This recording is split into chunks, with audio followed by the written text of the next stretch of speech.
Hello, my name is Jerry Walker, and I'm a licensed professional therapist and also the executive director at the Cathedral of the Rockies.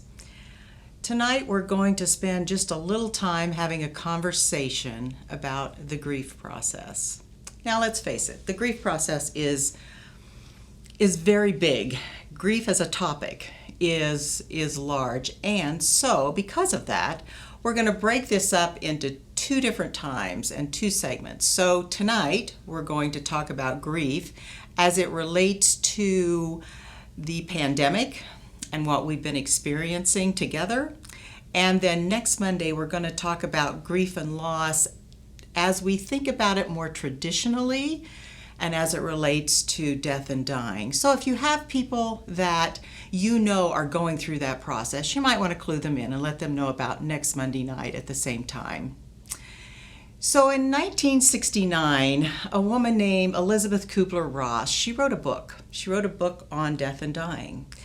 And in that book, she theorized about stages that we go through when we have loss and change in our lives.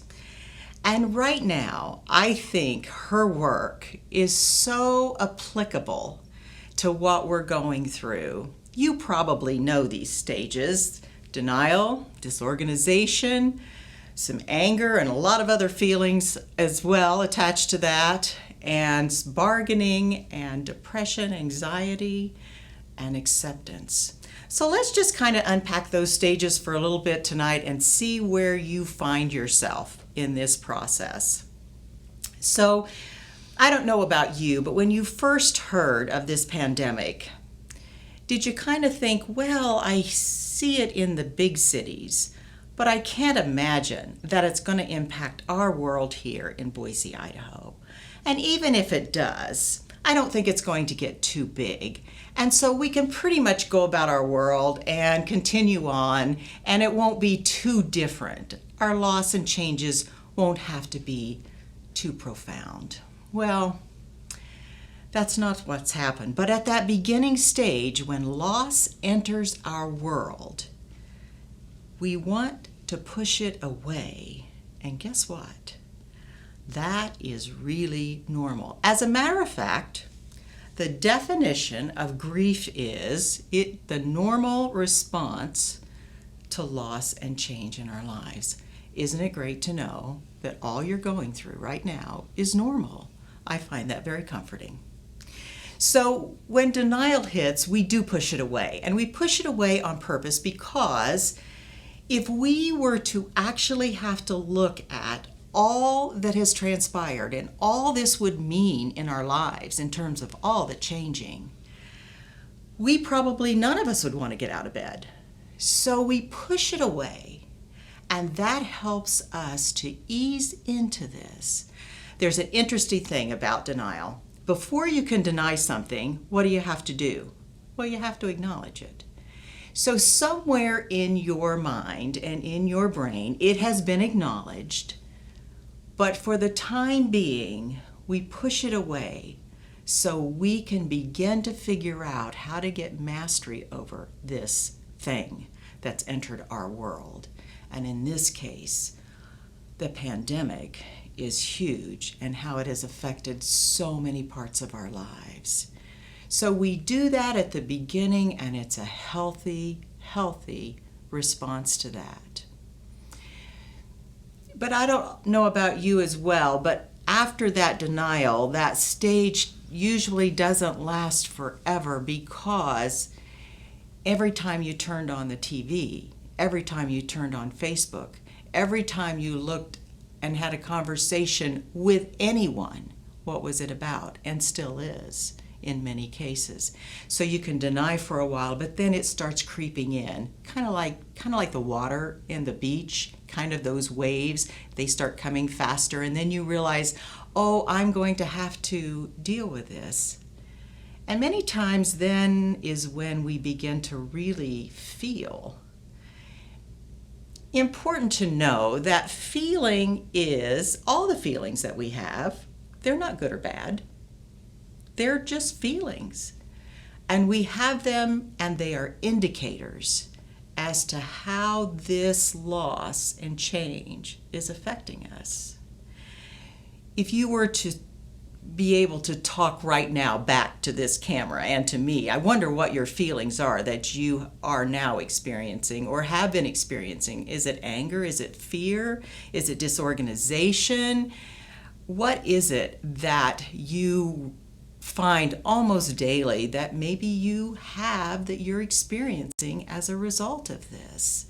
It is normal and sometimes can be scary, especially because the list for some, in terms of what they have lost, is very long. A few weeks ago, Pastor Dwayne asked us to name our grief. Did you do that? You know, it could have been even something like what I was thinking when he said that, something very small, very change in my routine. I like to go to a coffee shop on my way to work. I like to hear the banter of conversation, take my laptop, begin my day, and I couldn't do that and still have not done that. But that's a little thing. Maybe the loss that you are naming is really, really big and profound and is affecting your life in a way that you're not real sure how you're going to get out of it. Maybe it's your job. Maybe you're wondering whether your business will continue. Maybe you're wondering, will your children be able to go back to school? Will that graduate from high school that you just celebrated, what is their future going to look like? What will it be in the fall when schools are trying to grapple with these big, big subjects of how to reopen? Those are big things. And regardless of where you fall on that continuum, the feelings that you feel are valid. Own them. It is normal.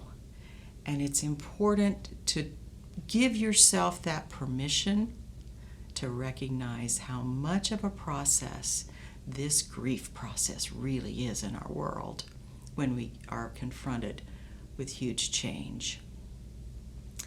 Not only do we have feelings about this, we have a stage that she wrote about, which is kind of interesting that she wrote about bargaining.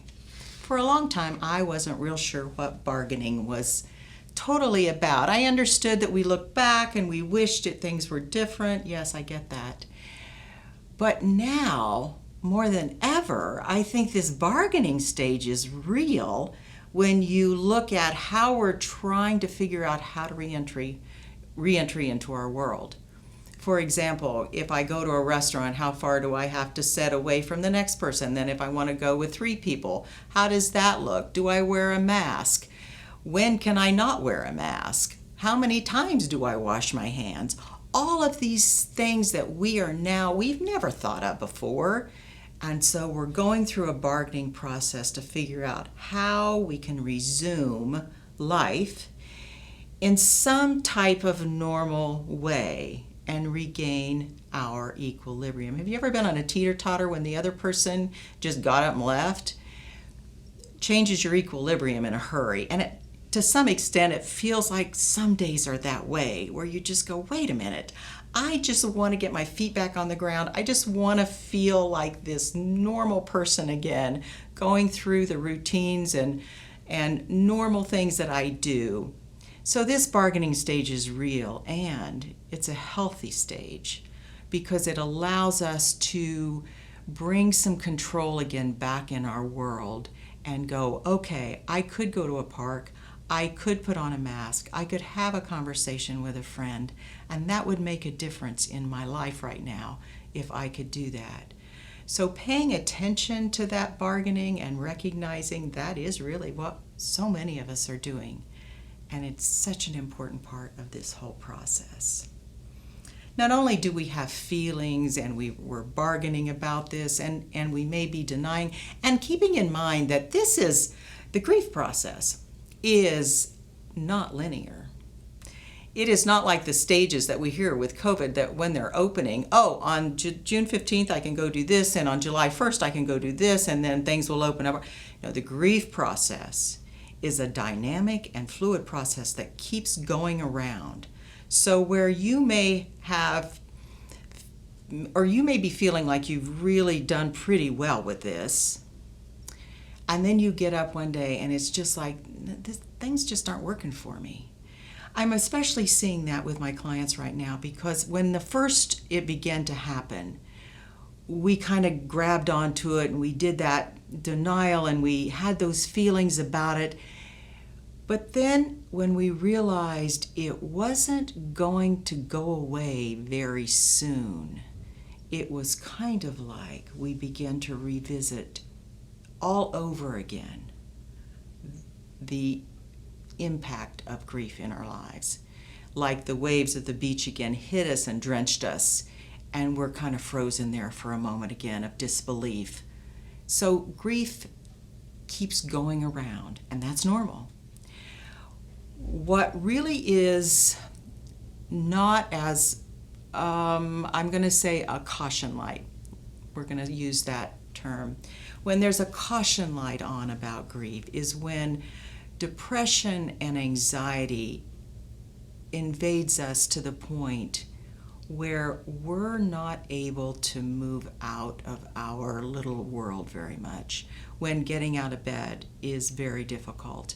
When leaving your house for any reason is hard and you find that you haven't. And maybe for the last few days or few weeks, you haven't even spoken to anyone. That enters into that caution light area where I'm going to ask you to do me a favor. And I'm going to ask you to either call your physician or call a therapist if you have one. And if even that seems overwhelming, my number and my contact information is going to be on this. And please send me an email because maybe I can be a resource to help you get connected. Let's talk it through. Don't do this alone. It's a scary place, and I want you to find relief. If you are experiencing depression and anxiety that is normal within the grief process, it is much shorter, it is more fleeting, it is sleepless nights from time to time, it is not wanting to leave, it is fear, it is not feeling good across the board, maybe physically even. That can all be related to very normal depression. But again, if that caution light is flashing, please don't be alone and reach out for help. So we've talked a lot about these stages and what they mean, what they look like, what they are. But what about acceptance? What really is acceptance mean? What does that mean? Well, it's possible that acceptance is that stage that we begin to bring into each of these stages that allows us to move on a little bit to the next. It is that acceptance and that permission to be in that stage and to have those feelings and to grapple and to wrestle and to be disorganized and to not have focus and to wonder what you're going to do when this is all over and how you're going to re-enter the world. All of that is normal, and the acceptance of that is that place that we allow ourselves just to acknowledge that this is normal and that we are going to make it through this and that it won't last forever. When we can begin to shift our thinking away from it doesn't feel like this is ever going to end, and we're able to begin to see that yes, it will, but in the process, I can be okay going through all of these stages, maybe every day, and being okay because it's the normal outcome. It is what we do when we have loss and change in our world. But there are some real practical things also that we can do that help us through this acceptance process. If you do find yourself isolated a lot, I just encourage you to reach out to your friends, either through Facebook, and I know a lot of you are doing that. You're emailing more maybe than you've ever emailed. You're making phone calls, you're staying connected. You know, we were made for community. We're not made to be by ourselves. We are made to be bantering back and forth and saying to somebody, this is what my day is like, what is your day like? And there's an interesting thing that happens.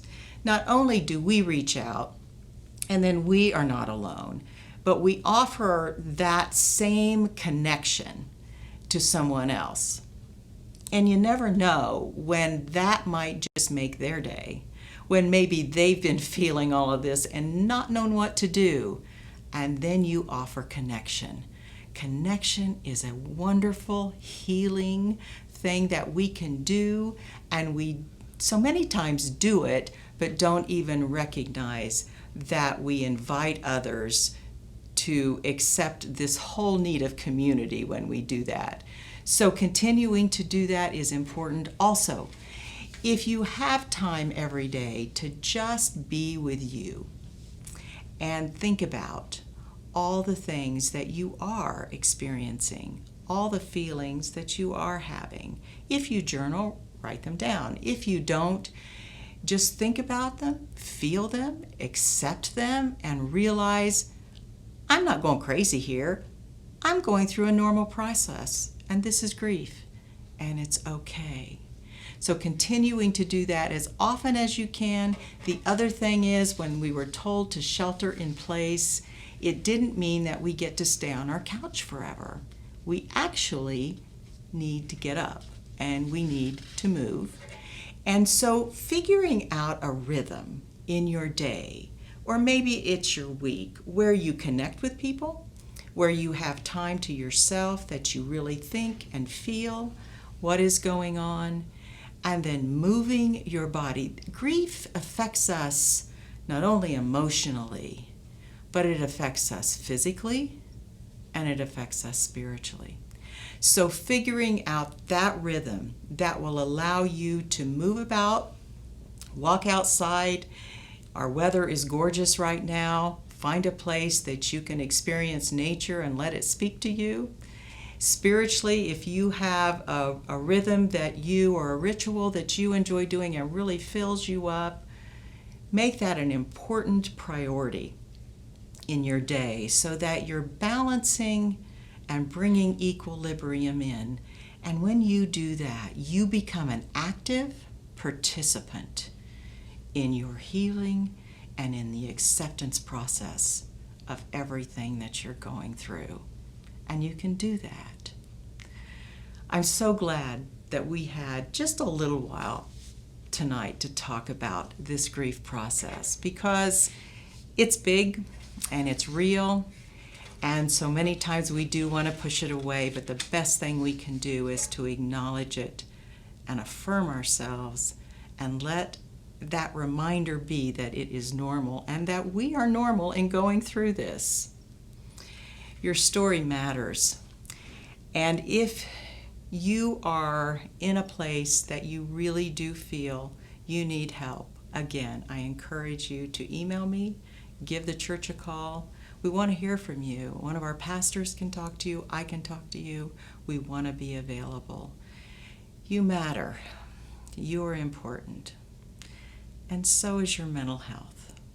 Take care. Thank you.